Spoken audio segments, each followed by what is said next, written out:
Welcome to the last Social Media Church podcast of 2019. I'm here with Aaron Magnuson. Aaron, welcome to the podcast. Thank you. I cannot believe it is the last episode of 2019. Yes. Where is time going? I do not know. And we have some exciting plans ahead for 2020. Already got some great conversations recorded, as well as some just great things on the horizon. So I want to tease that a little bit. We'll share more about that as we get into 2019. Personally, I've got something big that I'm launching that I'm just eager to explode with and share. And so we'll share that here in 2020. But today we're going to look back on 2019 and then spend the majority of the conversation making some predictions about 2020. This is one of my favorite episodes every year. And last year I did this with Kenny Jang, and yes, Kenny and I always have a big debate around these things. And Kenny, I feel confident, will have a social media debate out of this conversation when he listens to it. But Aaron, as you look back on 2019 and some of the things that just emerged or developed or matured in the world of social media or died in the world of social media, what stands out to you? I think one of the biggest things that stood out to me, and the reason I'm going to bring this up is, and we're going to start with death first and move into life as we think about the future of 2020. But Snapchat, it's an app that I've recently deleted off of my phone. I kept wanting to make it work, but I kept finding myself having more and more conversations in Instagram. And I felt like Instagram continued to cater to my ability to have personal not necessarily private in the way of Snapchat, but personal conversations, whether it was based around my story, whether it was something that I just needed to communicate quickly. It's actually funny. I can think of multiple days throughout 2019 where I was having multiple conversations with the same person within matter of minutes on 3 different mediums. With one person, I was entertaining 3 conversations about different stuff, which I think speaks to our culture and where we are in 2019. Yeah. But as far as Snapchat, to the core of what Snapchat is, the quickest way to communicate, that might be true. And in some ways, Instagram frustrates me that it doesn't immediately open. I almost wish Instagram did immediately open with the camera open so that you can start creating content. Yeah. Because I want to be able to talk quickly. It's just nobody, at least in my circle, and I might have phased into Snap too late. Nobody in my circle was communicating back to me via Snap, and the people posting to their stories and stuff, it just wasn't engaging. And so I have downloaded and deleted Snapchat off of my phone multiple times throughout the course of 2019, wanting it to work because the filters are better on there as well. Yep. And so those personal conversations are enhanced. Instagram falls behind in that way. But it just wasn't good enough to keep me engaged in the way that it was created for, and that is the quickest way to talk. I found out that I didn't want the quickest way to talk. I want the best way to talk. And that was not Snapchat. Aaron, I want to welcome you to being old. There you go. Because this is what happens. I mean, I think the reality is I remember when Snapchat came out and I was like, this is so ridiculously stupid. This is never going to catch on. And then it did. And I'm glad I jumped into it when I did, because I learned for Instagram how to use certain functionality. And I remember thinking, why would anybody want content to just disappear? What's the value of that? And now I find myself, I feel like almost 80% of my social media consumption is now Instagram stories. And so that medium has really caught on. I think what's interesting is the maturation of a lot of these platforms. Now, the overall engagement of Snapchat has declined a little bit. It is still the go-to place for teenagers to interact and private messaging. And I think you're right. It's the cooler of the 2 platforms, but I'm with you. I'm 39 years old. I'll turn 40 years old this year, and none of my friends are on Snapchat. And so I have no use for the platform. I keep it on my phone to tinker with here and there, and just to see. I'll check in on it once a month or so. But I'm with you. My personal engagement on Snapchat and holistically, and I don't believe that's going to change. I think Snapchat has just found its niche with a younger generation. I don't think it will age up. I think Instagram will continue to copy any new features, do it not quite as good, but it will have a higher adoption rate. And that said, Aaron, I feel like what has happened in 2019 to me is Instagram has really established itself as a long-term player in social media. It's been around for a long time, but the growth in the last 2 years has been tremendous.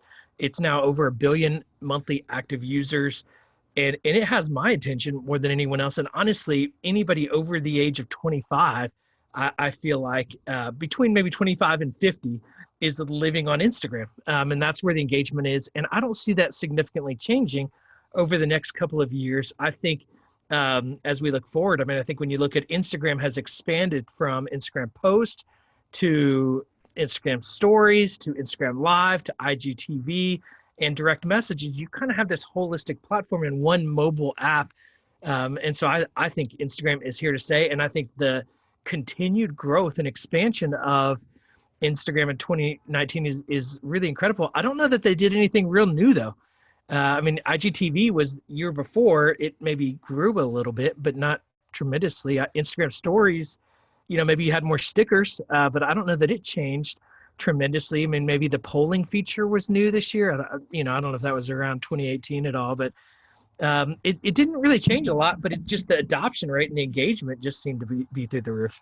Yeah, I think you're right. I'm trying to think as you were talking what was new. I think they really doubled down on the stories feature, adding those things like you're talking about, polls, questions, and really they saw all the engagement. I felt like they saw all the engagement is happening in stories. Maybe not all, upwards of 80-90% of the engagement is happening not even in the comment section, but in the stories. And so yeah, that's true. You saw the poll questions come out. You saw the just ask me a question and giving the watcher or the audience freedom.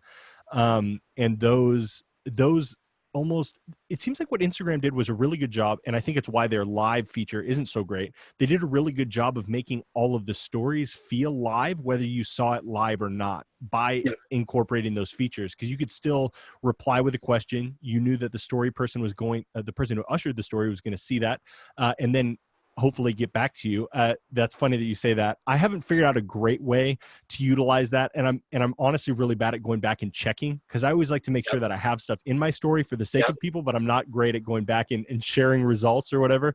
But I just did one last night into today where my daughter was watching Tangled. Okay. And they're singing the song about having a dream. And I was like, oh, this is funny. I'll ask Brielle if she has a dream. So I recorded that. Do you have a dream? And she was so focused on the movie, she was adamantly saying no. I think mostly to get me to stop talking to her. But she was saying she didn't have a dream. And so I posted Instagram and I was like, hey, can you help Brielle out? What do you think her dream should be? And so I've had people responding.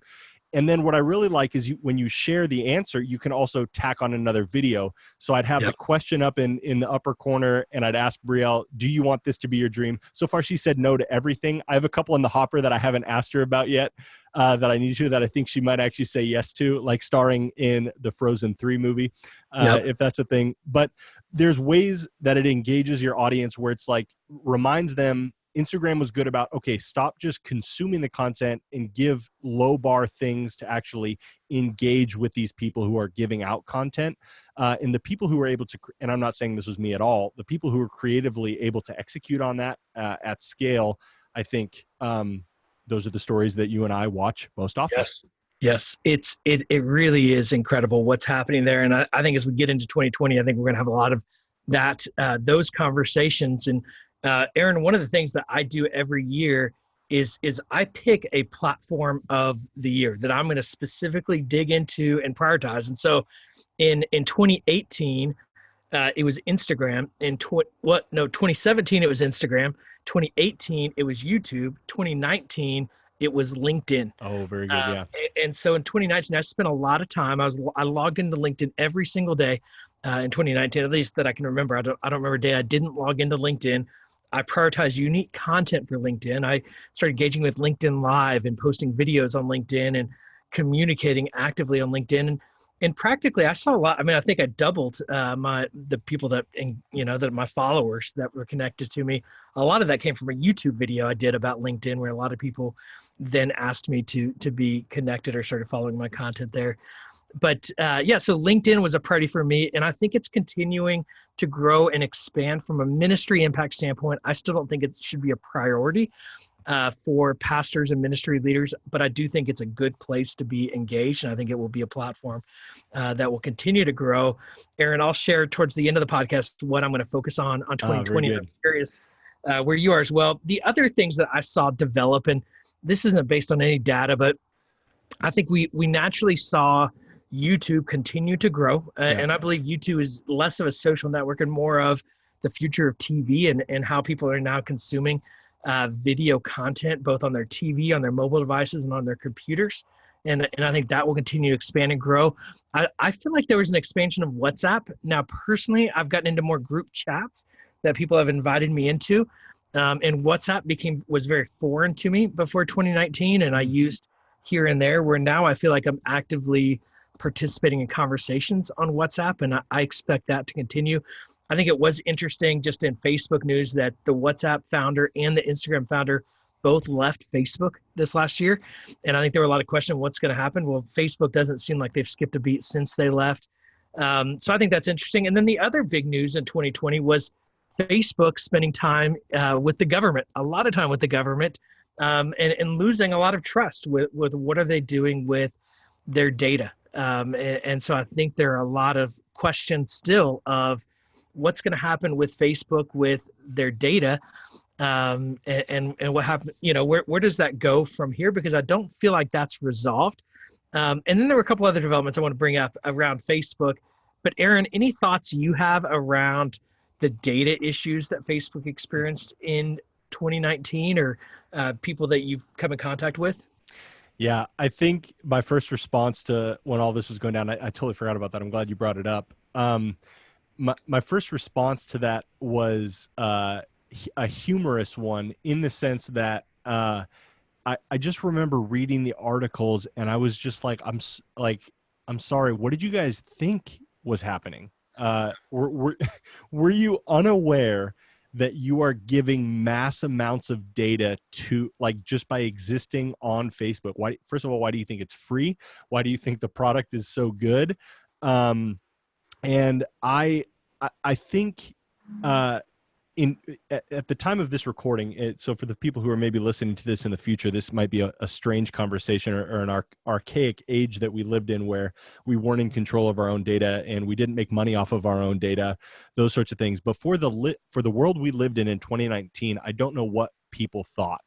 And I guess I still have a level of that response to all that went on. But for me, I've always looked at, I remember, when voice was big with Alexa, is big, but was first coming out with Alexa and Google, and they were doing things like Amazon is another one that which is associated with Alexa, but just knowing what you wanted to buy before you knew, and then Amazon really solidified that with buying, and then Google took that to our lives, and they're like, they know what we want to do before we need to do it. And my response was, that's not creepy. Like, thank you, Google, for taking something off of my plate.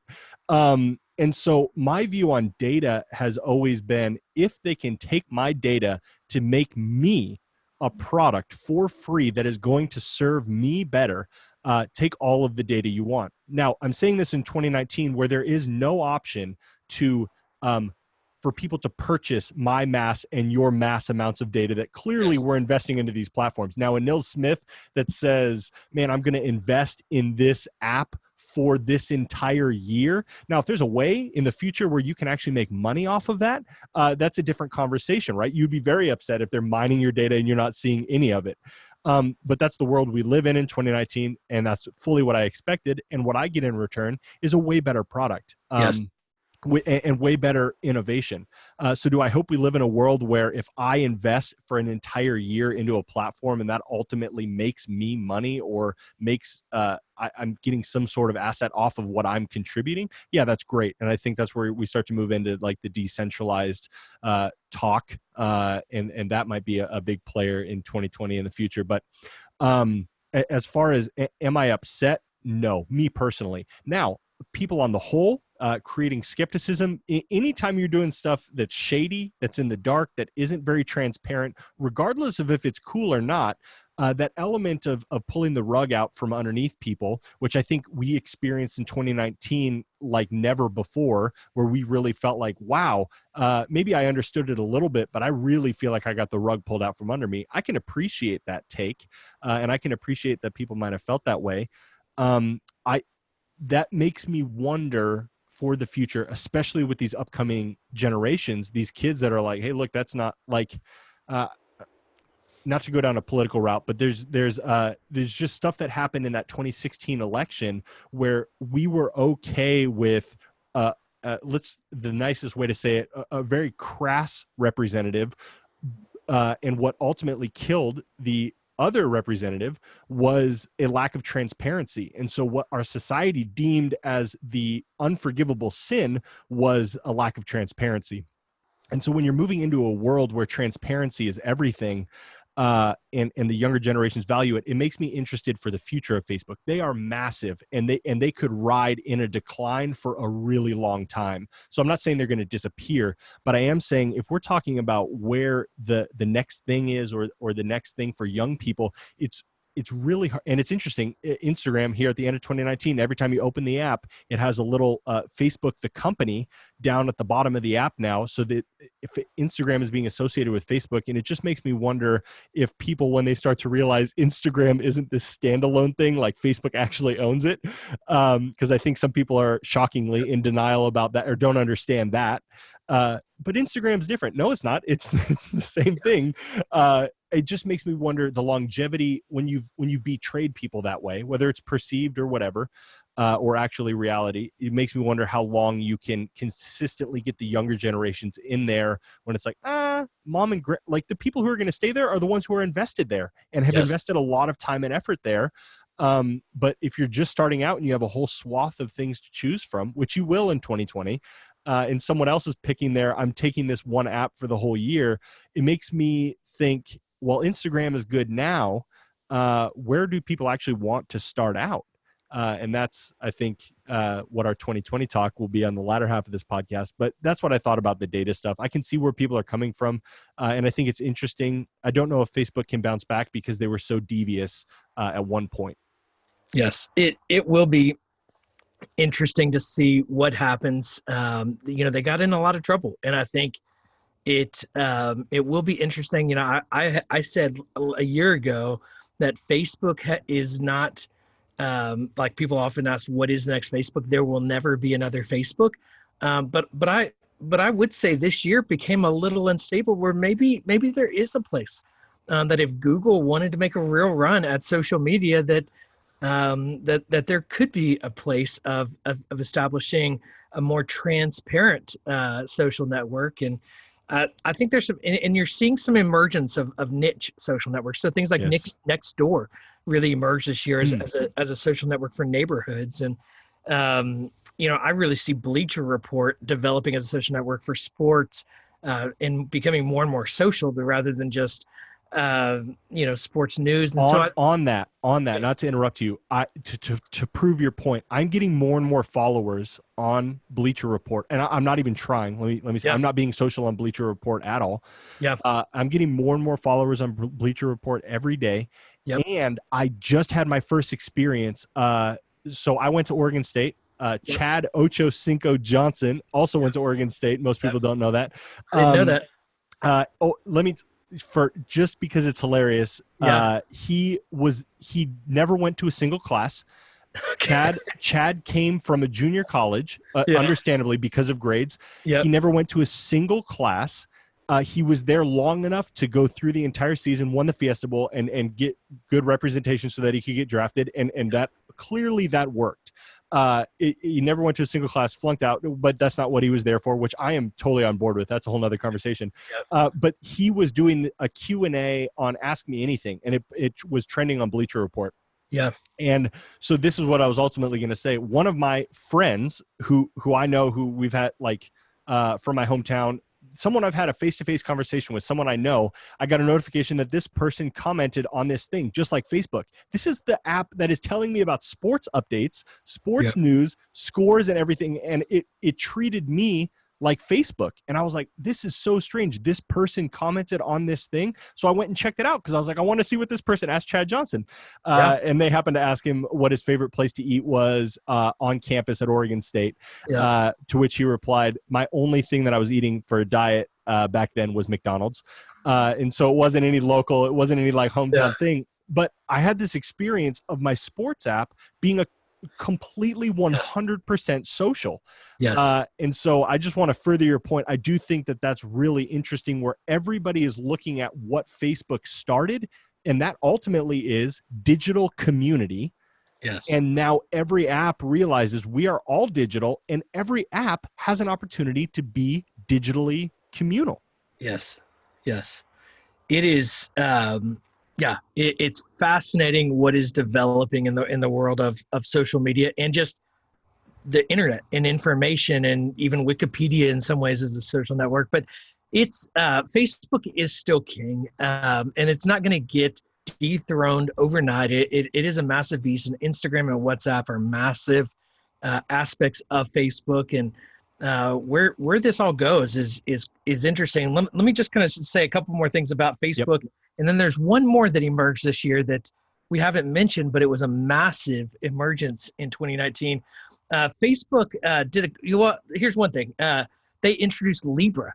They basically introduced that they were going to be creating their own money in 2020 and built on the blockchain. And that's a big deal. And then Donald Trump called them out on it. And so we're not going to get into politics here, but then several people, so they'd gotten 100 different organizations like MasterCard and Uber, and several of these big organizations got behind it to give credibility to this. So it wasn't just Facebook created it, but they were bringing in partners to basically oversee it and give it governance.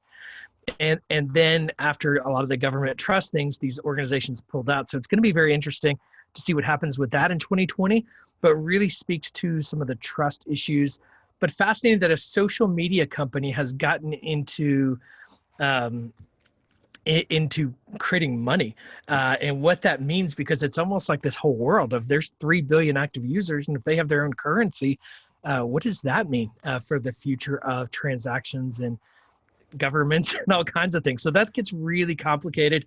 The other interesting thing about Facebook that was a significant development, I wouldn't say it was new, but they have shifted. They've actually changed their mission statement. I believe it was at the end of 2018, but their mission statement used to be to connect the world. Their mission statement now is to give people the power to build community and bring the world closer together. And so they are all about community.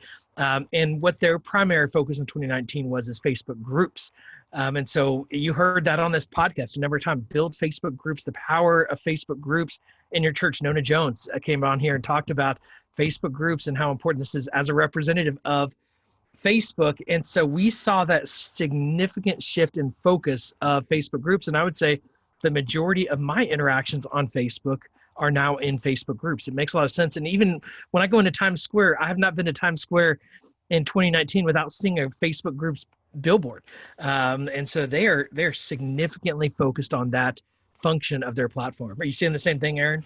Totally. Yes. Yeah. If you saw this on video, I was emphatically nodding my head. I want to talk about the Facebook ads for a minute, because I started seeing a bunch of Facebook ads, and it just happened to be right around the time that they were having all of this data issue stuff. And the first Facebook ad I saw, I didn't know how to feel about it, because it was so strange that a social media company would be advertising to me on TV. And you're talking about in Times Square, like where you're seeing, and now I'm looking at these commercials.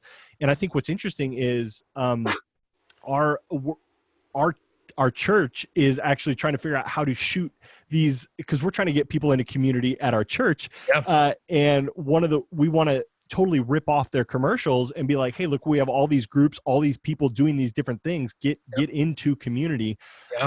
And so seeing Facebook make a commercial to advertise people to find community, it was like 3 or 4 different worlds all colliding into one.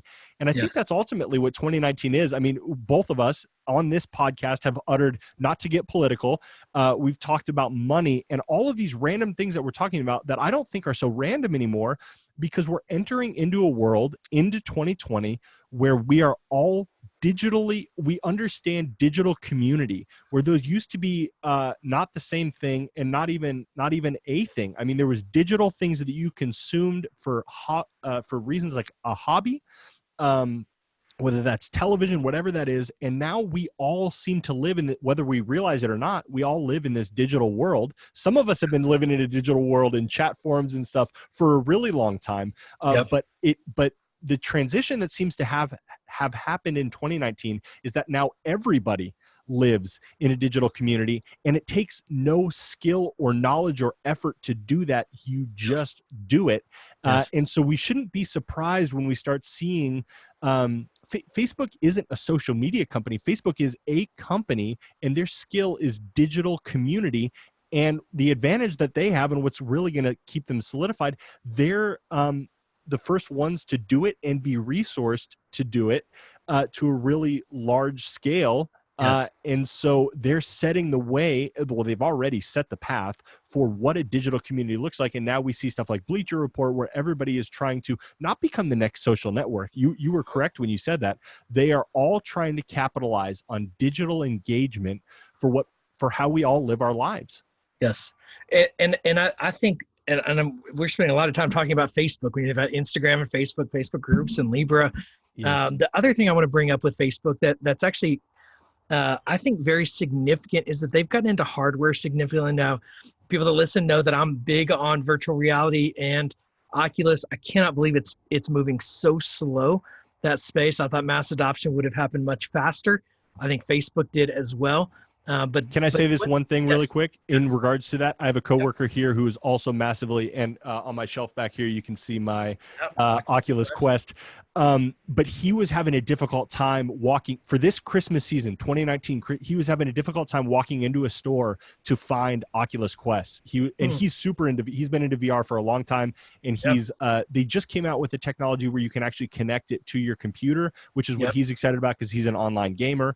And so he was like, I'm having a really difficult time finding these things. People are just snatching this everywhere. And so I wonder if that mass adoption, yes, it is slow, but I'm wondering if this Christmas season, end of 2019, kicks it off. And we'll have lots of conversations about this in 2020. So carry on, Nils. But I just wanted to point that out, that it is slow, but I think there's going to be this a very quick shift because things like the Quest are so hard to ignore. Yes. And it's tough to go out and buy a gaming console when there's so many amazing things that you can do regarding digital gaming on your face. Yes. And I practically, it's so cool, the technology, and the Oculus Quest has taken it to the next level. And I would say the affordability becomes even more and more affordable. I thought last Christmas was going to be the breakthrough. I think you're right. I think it's the perfect kind of Christmas gift. Kids like it. The whole family, I think, can engage with it. But it's moved slow.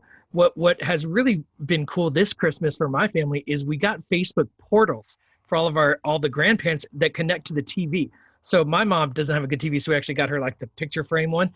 And then we got, my wife's parents and my dad and my stepmother, ones that connect to their TV, and they got them early, and we got one for us, so that basically our kids can interact with their grandparents TV to TV. And I've been saying this for years. My wife is like, you've been talking about this for years of why can't you connect a webcam to your TV? Because we have computers for 6 years. I've had a computer connect to my TV with a Roku or an Apple TV. Why can't I connect a webcam easily to my TV without a computer, like a big Mac Mini or something? And Facebook did it, and it's $100 to connect this computer to your TV, and it just connects to the Wi-Fi, and it literally follows us around this living room. It's so cool. My kids are spending, hours talking to their grandparents the last week. And is it just Facebook Messenger video calls? Because I got the advantage of seeing Nils's story of this, and I noticed that the filters were familiar, and your mom was trying on a bunch of ridiculous filters. It was so good, and I can't wait to be that person in 40, let's say 30 years, when the technology is so out of my league that I just want to put on some filters. but what's interesting, I mean, you're furthering the point. A digital community isn't just the comment section. We're moving into video and VR, where digital community, because that's an absolutely digital relationship. You're talking to someone through your TV. There's nothing physical about that. Outside of the fact that you can see them talking and they look a little bit more real than an avatar. But digital community. I mean, and where does your mom live for reference? I mean, so she's outside of Houston in Texas. Yes, so she's away, thousands of miles away. Like, you're in the living room. I mean, you could legitimately have a Christmas party, a Christmas celebration in your living room. And have it be legitimate, like legitimately feel like the family is there. And all it is a couple buttons. Your kids are using it. Like, it's unbelievable the day and age we live in at the end of 2019. And when I think about what we did with, the FaceTime is what we typically did phone to phone thing. My kids were engaged for about a minute and a half, maybe. Now with the TV, it's like they're literally in the same room. It just amplifies the personal connection. Okay, this is what we got to talk about, though. The biggest development of 2019 was TikTok. TikTok found an explosion. It was basically the new Snapchat to me, of like, how ridiculously stupid can a social network be, and TikTok is that. But I would say the mass adoption of it here at the end of 2019, but I would say that the steady growth throughout 2019 was unbelievable. And it seems like this trajectory, it's not going to slow down anytime soon. I'm curious your thoughts or experience with TikTok as it's taken off. Well, here we go again, where Aaron was being advertised to on social media, and I just saw TikTok ads everywhere, everywhere. Is where I saw them all the time. I mean, my Facebook feed, YouTube, what you name it, it was there, and it was just I didn't know what it was, and the disadvantage for something like TikTok is it initially for me just went in the category of spam, like that somebody's trying to make it big, right, with their social network, and they're just dumping a ton of money into ads. And it wasn't until a month ago that I was like, all right, I'm just going to get on here. And I didn't have the creative capacity to start creating new content, original content, native content in the native language to another app, but I knew that I needed to start experimenting with it and posting it. So my entire profile is every single cup of coffee that I will drink from this point forward, from when I first started, which happened to be on November 13th. And I have, and today is December 23rd, and I have 109 videos. So between November 13th and December 23rd, I have drank 109 cups of coffee. And so I just creatively do. Sometimes I'll find something that's trending, and I'll figure out how to do that with coffee. And so I've just been able to experiment, but it's something that I do every day. Like, I have at least one cup of coffee every single day, and it forces me. It's actually cut back on my coffee consumption, because if I don't feel like making a video, I don't drink the cup of coffee. But I wanted to get on there, but I didn't want to think creatively about something else. So that's all my channel will ever be from this point forward. But I have a whole bunch of videos on there, and they have gotten progressively better because I understand the platform better. And I have a body of work that's on there for when this takes off. So it already has taken off. I would say it that way. But it's not mass adoption yet. It's still definitely not yet. Definitely not yet. Platform. And I think I appreciated what you said in this podcast. And for our listeners, I think it's really important that we hear what Nils said. He actually retracted on it. So, at least slightly. There will never be another Facebook, but I think the big takeaway from 2019 that we need to talk about, and I'm going to let you talk about TikTok too, Nils, is that we're not looking for the next platform. There won't be that, because there's a whole bunch of digital communities, and we're all a part of we have different friend groups, we have different interest groups, and so we need to be looking at these digital communities, aka apps, the same way, where there's different people that live in, and we've been saying this forever, you talk differently on Facebook than you do on Twitter, than you do on LinkedIn. You just do. And some people didn't understand that, and they just repost everything everywhere, right? But these different things are organisms, and they have different languages because they're different communities. You talk differently to one set of friends as you do another set of friends, as you do your family, as you do your wife or husband. And so what's interesting to me about TikTok is the first thing that I was just about to say, proving my point, is it going to be like Instagram and Facebook? No, it's not. And it might not be that massive. I don't think anything will be, but that's because there's a whole bunch of these different pockets everywhere. And so is TikTok your group, your language, your people? Now, will there be a whole bunch of people going to some stuff? Like, not everyone's going to Bleacher Report, right? Like, there's going to be a ton of people that go to TikTok. And so, but I think my initial knee-jerk reaction here at the end of 2019 to ask, is it like Facebook or will it be Instagram? No, but that's because we're living in a different world going into 2020. Yes. Your thoughts?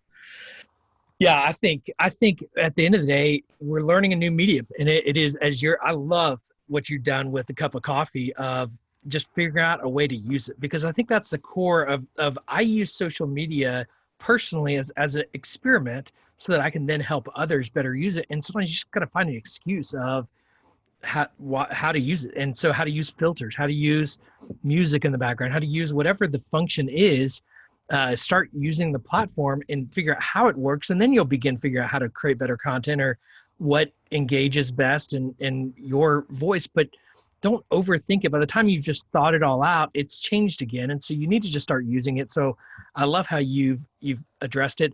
I think we're going to see another. So as we go into 2020, I think what we're going to see is another Facebook copying TikTok and taking the medium and bringing it into Facebook. And so Facebook has created an app called Lasso, which is an exact copy of TikTok. And if you're in the US, you can download it. Facebook has done it quietly. Most people don't know about it, but you can go in the App Store and download Lasso, and you'll see it is literally, it is even more of a copy than what Instagram Stories was to Snapchat. And so I think what you're going to see is Facebook letting TikTok teach people how to use a platform and then grabbing the attention because they have such a mass audience that they can bring into their platform and bring that medium to the masses. So that's my prediction of what's going to happen. But I do think that this is not a trend that's going to just come and go. This is a new creative outlet that you're going to see. And what you see on Instagram Stories today versus what you saw a year ago or even 2 years ago is tremendously more creative and engaging. And I think that's why people are so engaged with it. And I think you're going to see that more and more with TikTok as well. And so I think TikTok, as strange as it feels now, I think it's going to feel much more natural and it's going to be really engaging just to flip through, just like you do with Instagram Stories now. And so while it's interesting, and I feel so old when I get on TikTok, and I've made a couple of videos, and it's been interesting to see the engagement that's happened there. I have not prioritized it as a platform to create content on. And so to get into 2020, TikTok is not the platform that I am prioritizing in 2020. Fascinating. This is a medium that might be more of a 2021 medium for me to invest in. Interesting. I will continue to experiment with TikTok in 2020. I think churches need to get a TikTok account and maybe start experimenting with how they can get on. If you're a church that's reaching a younger audience or wants to reach a younger audience, you need to prioritize TikTok. Yes. And I do think churches need to be reaching younger audiences, but getting on TikTok is not going to make you relevant. But figuring out how to engage uniquely and natively within that platform, I think will help you reach that generation or engage that younger generation. So I think it's an important medium. I am not personally looking to engage that generation. I am looking to learn. So there are some of my clients that I work with that I will be prioritizing TikTok on, already have. And so Nick Vujicic is one of my clients with Life Without Limbs. Be looking for his content that'll be out on TikTok here in the next week or two. And so I do see prioritization of that platform, but I'm not personally going to be engaged in it.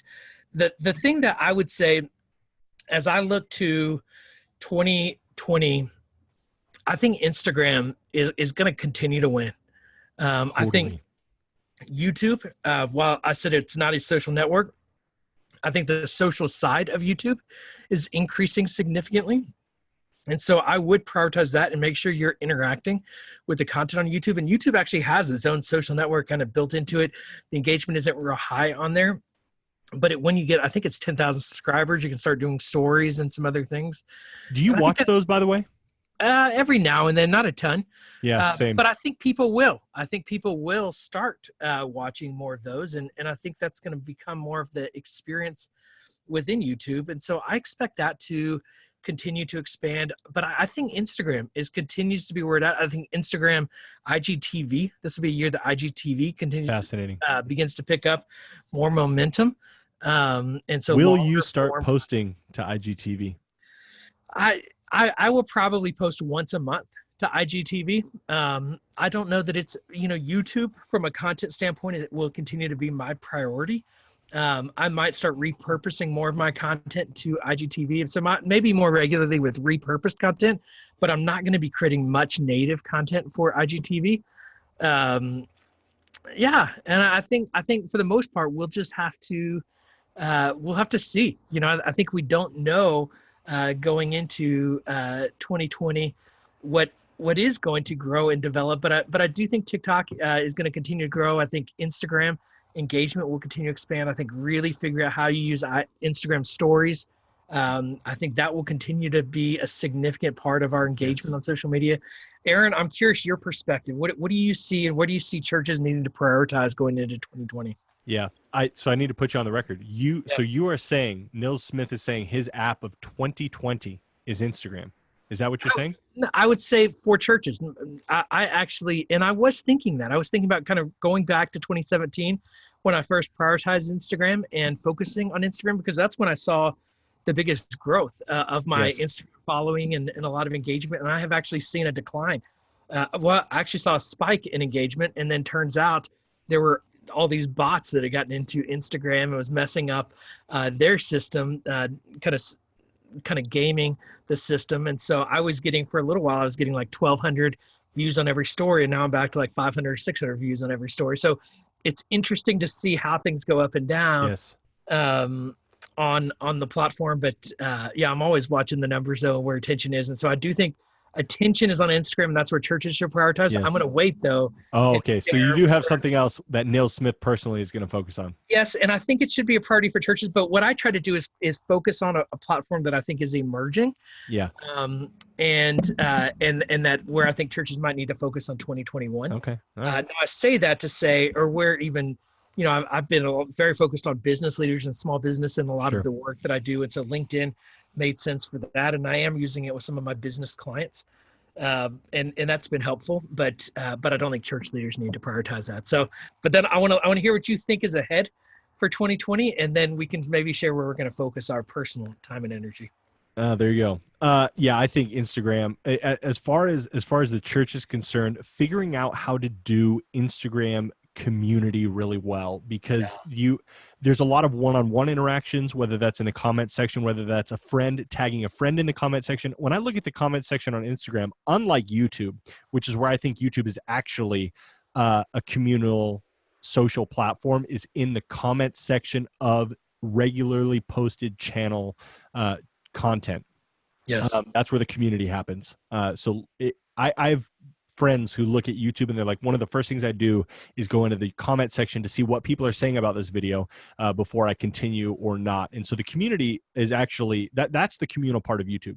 And I think Instagram is similar, but it's all one-to-one. So whether it's DMs, whether it's in the comment section, most people are either talking to the poster, or they're assuming that the poster is not going to respond and they're tagging one of their friends. And I don't generally look at the comment section outside of my own posts and outside of my friends' posts. But there doesn't seem to be a lot of group talking in there. Now, I don't know about the group functionality of Instagram, but I say all this to say Instagram is where you have the biggest range of people. You were saying 25, which might be true, but I know high schoolers that are on Instagram and are very engaged. And I know you do as well. So I'd probably tick that age on the younger side down.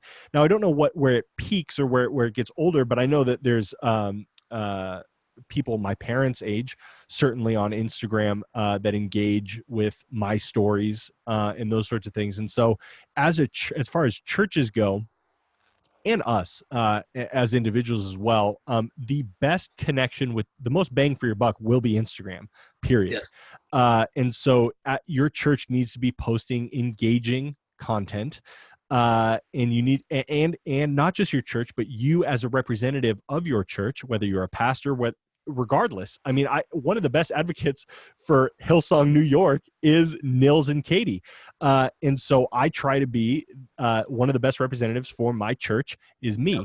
And so it's important that no matter what role you play within your church, that you are advocating both for the organization as a person and for yourself, which ultimately creates the connection to your organization. But Instagram is the best place to do that. And so there's going to be some creative mediums where you're going to catch attention that widen and broaden your net. And that would be things like TikTok, where you're like, oh man, what is this church doing? Or what is this particular pastor doing on these more niche, but it might be your language, where you're going to think about networks as communities. And if you speak a really good language, maybe that's on LinkedIn. I know Nils and Kenny have had many good conversations where if you're more on the business side of church, LinkedIn is going to be your jam. But think about them as communities. And can I speak this community's language? Does this community care about me? Do they resonate with me? And if that's the case, then you can start posting creatively there. You don't necessarily have to represent your church, but I think the best bang for your buck is going to be as a church, as an organization, posting Instagram for sure, but be engaged in the conversation. Also understand that the conversation is there. So maybe you're not, your church isn't posting to TikTok yet, but I know that in my videos that I've posted, there's been times where I've wanted to tag my church and we have an account, but I know that they're not going to get on there and comment. We got the name so that we had the name, but I know that the account isn't active yet. And so when I tag them, I also know that I'm directing people to an empty page. And so just be thinking about it that way, that people want to include you and your church into the conversation and start figuring out ways to insert yourself into the conversation in as many ways as possible. But start with one, and I would recommend that being Instagram. Yeah, I think there's no doubt. I mean, Instagram is such a big deal, and I see it at Hillsong New York. That's how they communicate. Primarily, I would say email is secondary to Instagram.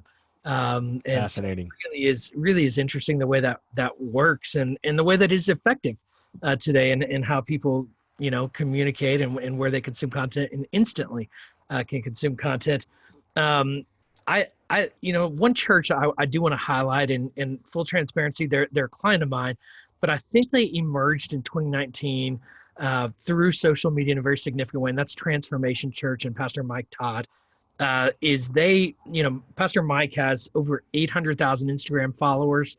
They're a church that really got started about 4.5 years ago in Tulsa, Oklahoma, not a metropolis, but in, as a small, essentially a church plant in Tulsa, Oklahoma, blew up on both YouTube and Instagram. Their church Instagram, I think, has over 500,000. Their Facebook page is about 500,000 as well.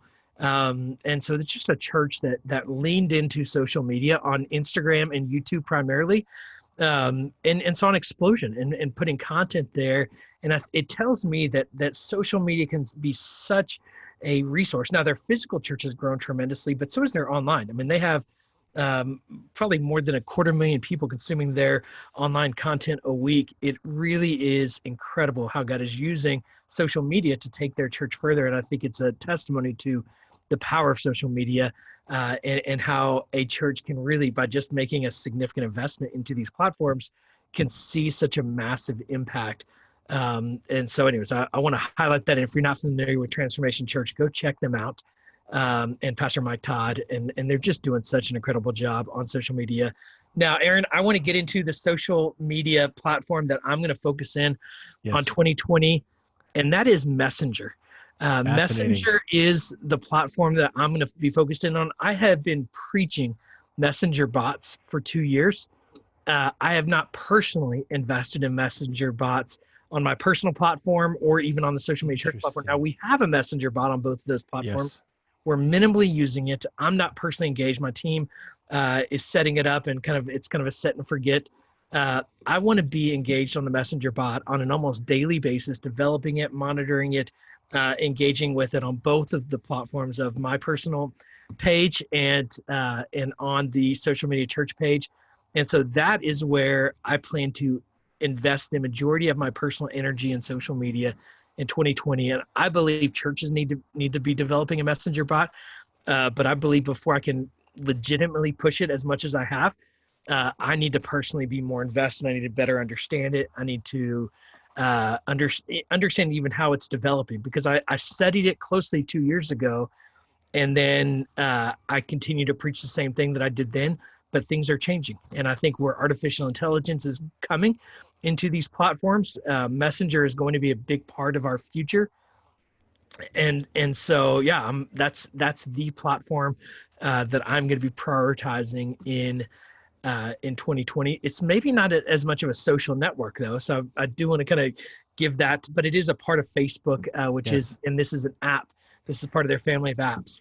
Yes. So that's where I'm focusing, Aaron. I'm curious where you plan to focus. Yeah, I just to comment on there. Are there other aspects besides the bot aspect of Messenger that you anticipate being excited about? Because I realize that you said, and while you think about your response to this, I hear that you say it's not a social network, but I think it's, and that might be true. But again, I think we're really entering a phase between 2019 and 2020 where we're redefining what is a social net. What is that? And it's not MySpace. It's not Facebook. It's not what we've traditionally understood an all-in-one social network to be. A social network is a network of conversations. It's digital community. And so what I think is so fascinating, reinforcing everything that we talked about, we learned from 2019, what you're most fascinated with is the intimate conversations that happen.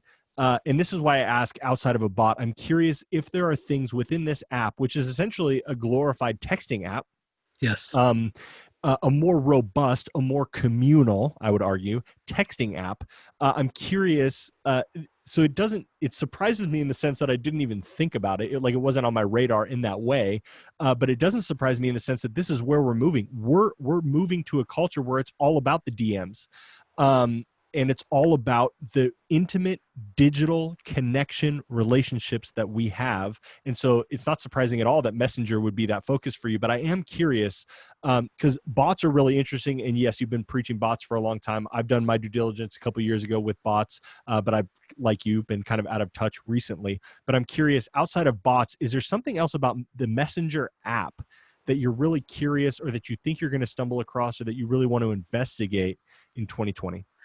I would say it's the automation aspect of being able to help give custom content to people that is unique to them, but automated from a communication path. And so that as I'm interacting with people, I can speed up the number of people I can directly communicate with through automation, and then integrating a combination of automation and personal response.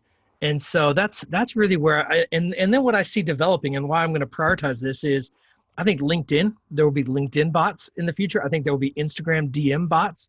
I think bots are a big part of our future from a communication standpoint. I don't want to say her name, Alexa, because she'll go off if I say her name.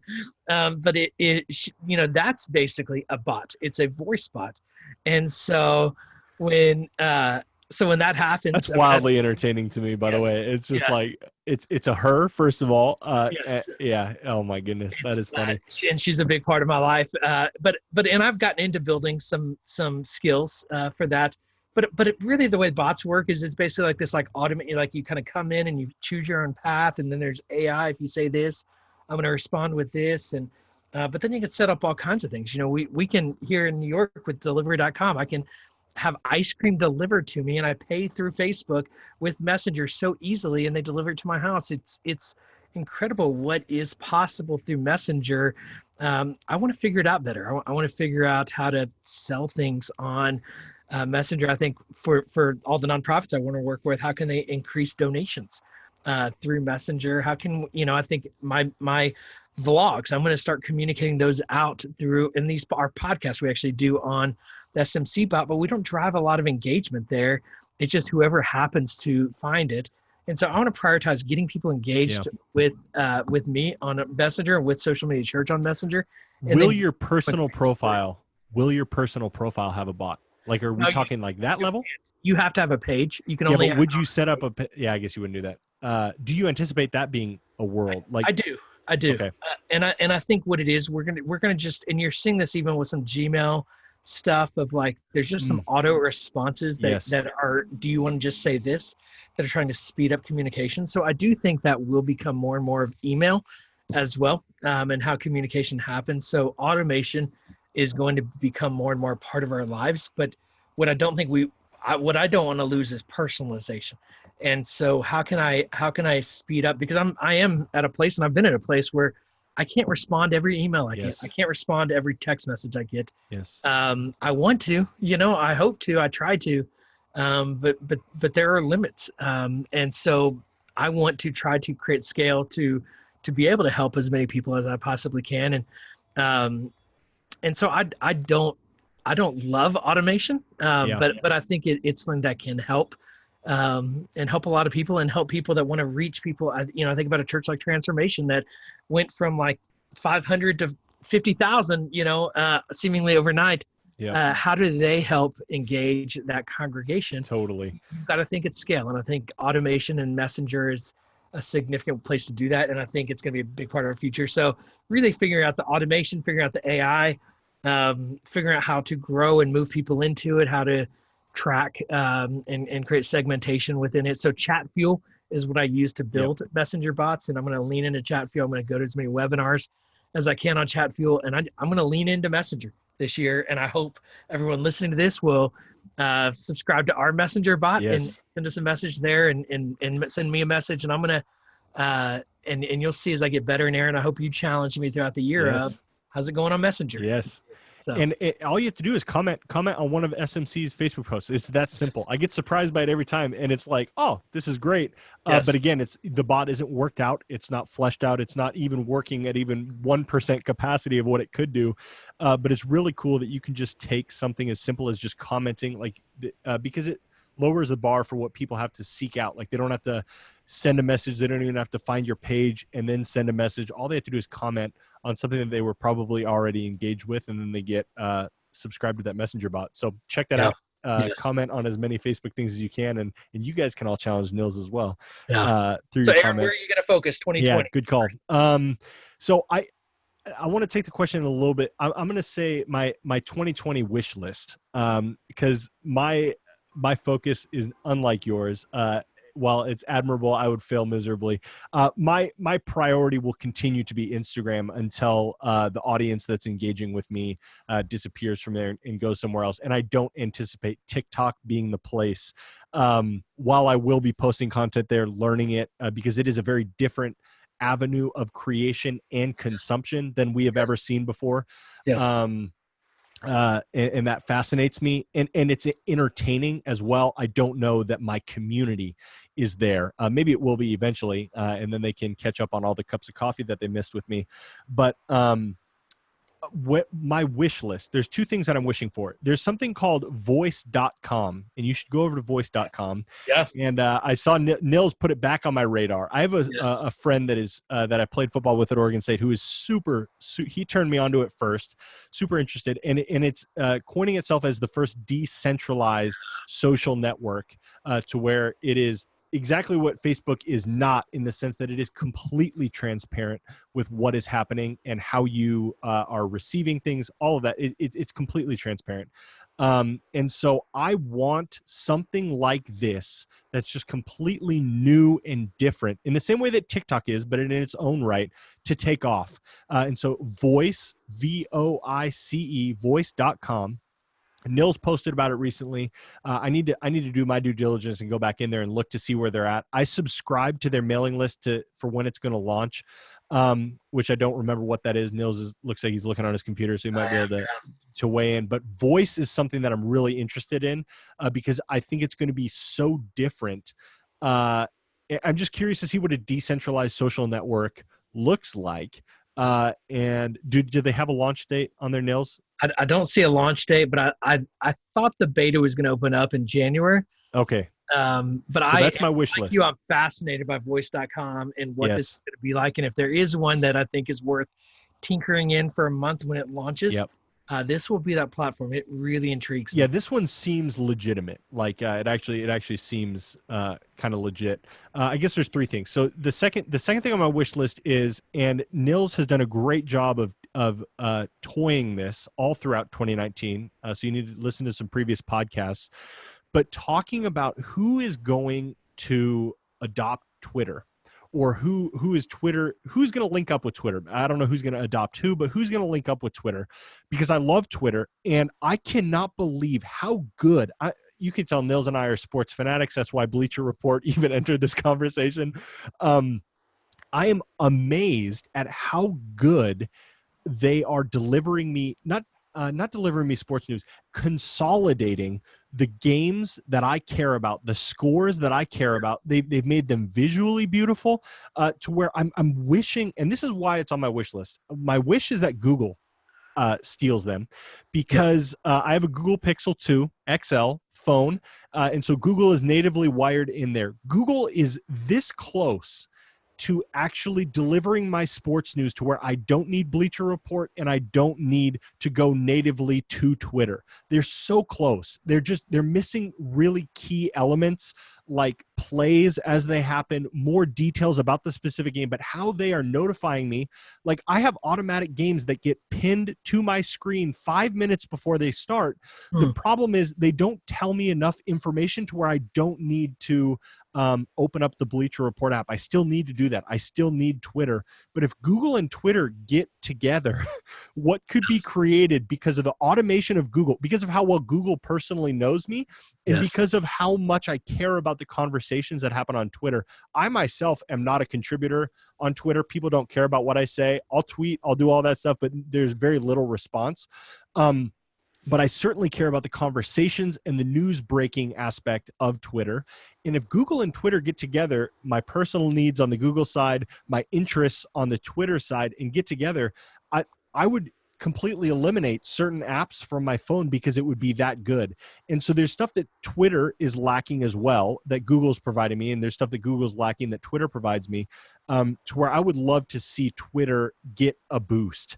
By anybody. I don't care who that is, but I would love to see Twitter get a boost, because Twitter is doing the due diligence. They've just, I don't even know what word or adjective I would use to describe what state they're in. But it's just, they're just so close. And I think Google is so close in certain aspects of what they're trying to deliver me. So that's on my wish list, some sort of marriage. Nils, I don't know if you have thoughts on. Fascinating, man. I mean, I'm going to just second the voice conversation even more. February 14th is their beta opening. So Valentine's Day, 2020 is when they'll be opening up the beta. So go to voice.com, check that out. You might find a Valentine's Day date.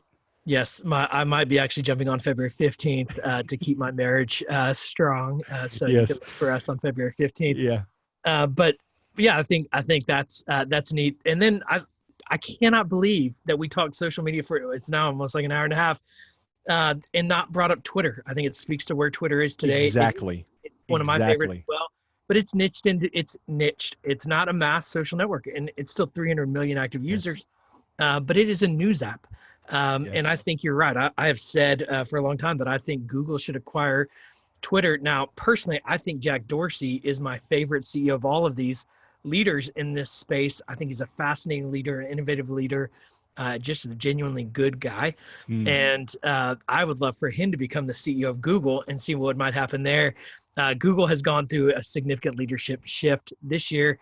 And so that will be interesting to see if something like that does take place.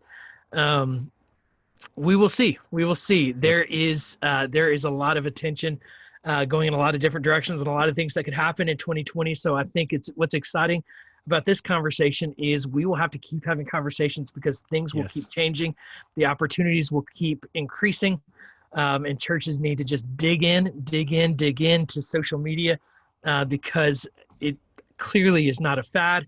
It clearly is something that is shifting the landscape of our culture. And it is not it is not a distraction from the mission of our church. It is a tool that we can use. Now, it is something that has some negative impacts and addictive behaviors that come out of social media. But at the core, we have a tool today that we've never had in history that is allowing for incredible ministry for those churches and ministries that are leaning into it. So I hope in 2020 you'll lean in. I hope you'll be a part of this conversation. And I hope you will go to socialmedia.church, get the show notes for today's episode, Go listen to some old episodes, and let's get ready for 2020. Look for some great content, some exciting things coming. Socialmedia.church. Let's dig in together. Thanks for listening to this episode of the Social Media Church podcast.